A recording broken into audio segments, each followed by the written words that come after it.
Yeah! We are here. It's a comedy speakeasy.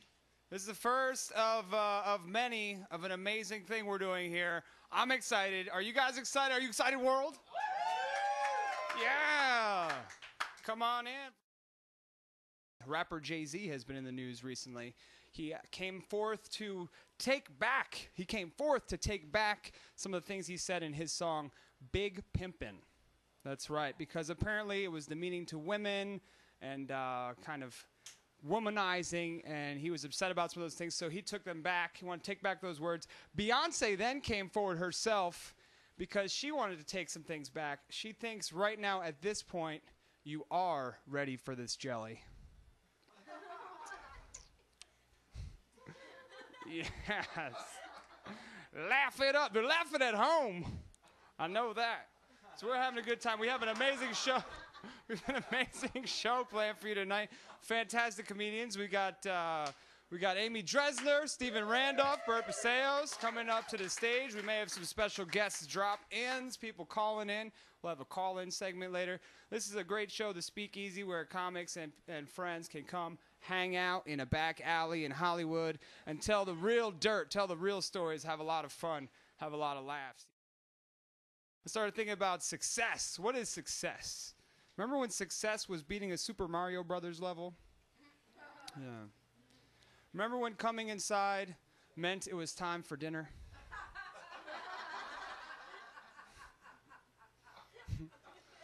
You remember when cocaine was for special occasions?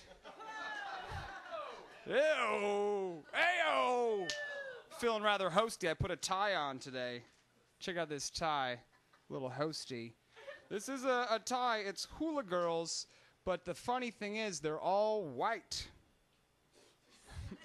So someone screwed up. You know who that someone is? Tommy Hilfiger, racist mofo! White hula girls? I'm sorry, Tommy.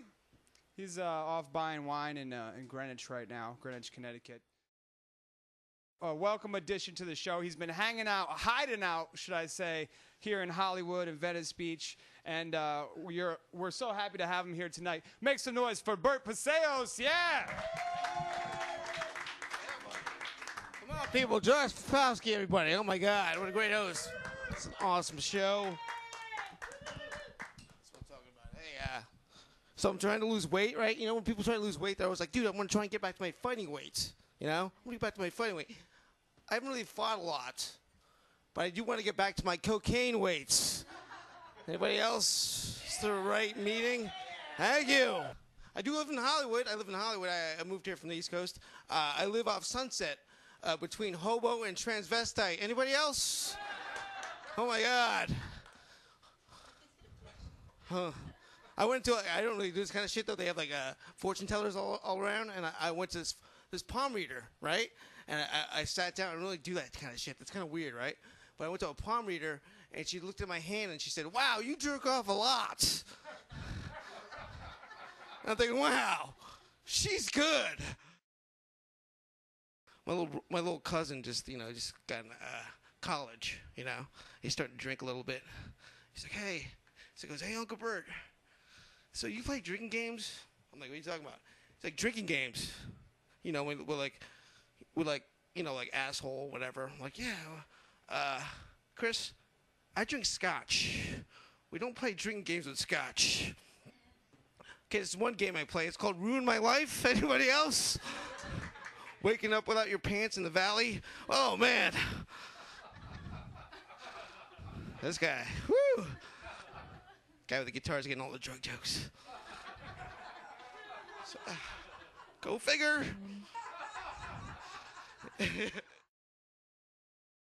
What were you for Halloween? I was a Buddhist monk. Go figure. And you go with what you know, buddy. I have a robe. I keep it for special occasions. Halloween is one of those occasions.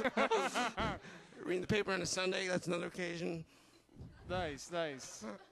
Very comfortable, very breezy. You just throw it on. You wear nothing Oh, underneath. yeah, totally.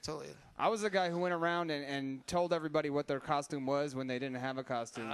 Like there was some guy with long hair, and he put on a blazer. He was kind of chubby, and he was like, I just put this blazer on. I was like, you're Meatloaf. And he ran with it too, right? You are. He's Meatloaf the rest of the He night. starts singing. I can see paradise. That's right. So you were at the Rocky Horror Picture Show, is what you're saying?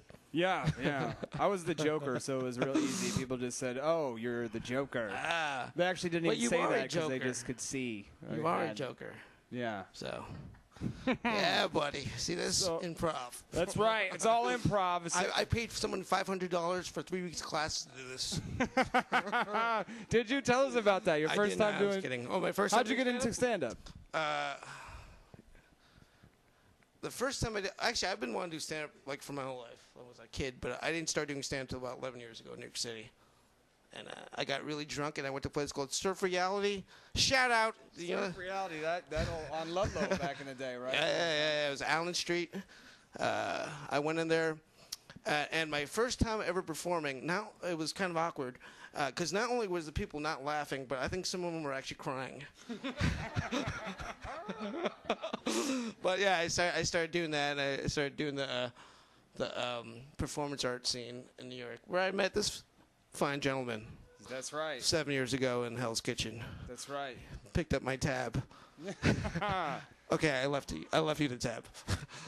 I left my card at that bar anyway, so that's always a good move. Just leave your card at the bar and then call your credit card and report it stolen.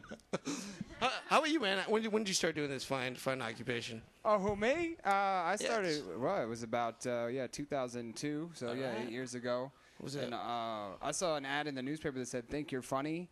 And no shit, in the classified said, think you're funny. I was like, what the hell is this? I'm kind of funny. And then All right. I called up. It was a comedy workshop. Yeah. Cool. Where was this? New York Comedy Club. Oh, I know. Steve Aarons and Steve Aarons. Steve Aarons and Chris Murphy and those dudes, yeah. And good old Al. You think he's watching? I love those guys. So what was or is your happiest moment in comedy? My happiest moment in comedy. You know what it is? It's the little things. When you're on the road and you're like, ha, I'm in this town to tell jokes. Like those little moments, you know, when you're in transition, you're in the airport. Ha, I'm going to go tell dick jokes to a bunch of strangers. That's why I'm here. And I think it's like those moments. I really appreciate those moments. When you know, that's why we're doing this for the fun of it. You feel like a cowboy, you know, coming into town.